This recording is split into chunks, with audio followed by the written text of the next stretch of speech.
жан бар болуп, олар куктай гана жер асты үйдө өмүр сүрөт экенде, төртөөнүн да иштейтин жумуштары жок болуп, кылаягы телефондарынын өзүн үстүн кабаттагылардын Wi-Fi'не жалгап иштетет экен.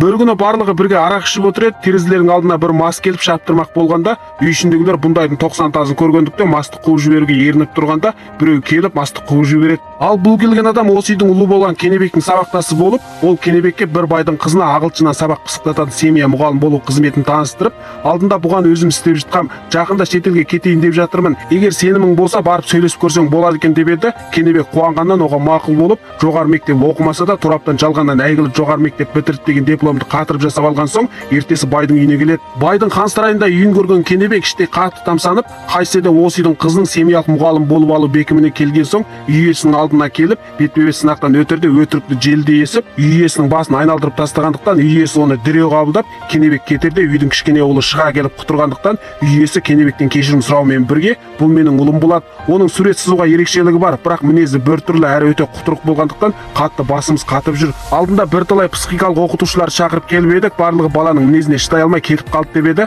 Буну эстеген Кенебектин басына кенет бир ой келип, үй ээсине мен бир чет элден окуп келген психика тарбиешисин тааныймын. Ол балким балаңызга көмөктөсө алатын чыгар деп эди. Үй ээси ондай болсо эртең ону чакырып келсеңиз жакшы болатын эди дегендиктен эртеси Кенебек аталмыш психикалык тарбиешисин ертип келет.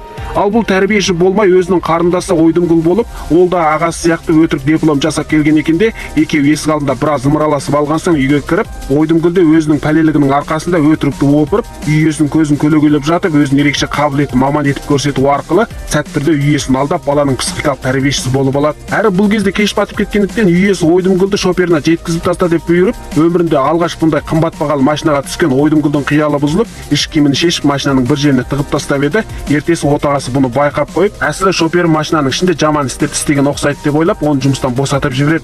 Шопердин жумуштан босаганын билген Ойдумкул үй ээсине мен бир тажрыйбелүү жакшы шоперди тааныймын. Эгер жаңа шопер керек болсо, сону ойлашып көрүңүздөр деп эди. Үй ээси тажрыйбелүү жакшы шопер болсо, эртең ертип келсеңиз болот экен дегендиктен, Ойдумкул эртеси акесин ертип келип, аке шынында машина жакшы айдайтын болгон соң сәттирде байдын шоперин айналып алат. Осылайдан Кенебек, Ойдумкул жана акеси жөө амалдап байдын үйүндө өздөрүнө келишкен жумуш табып алган соң, эндиги маселе шешелер жумуссуз болгондуктан, онда амалдап байдын үй кызметкери кылып алуу бекимине келет.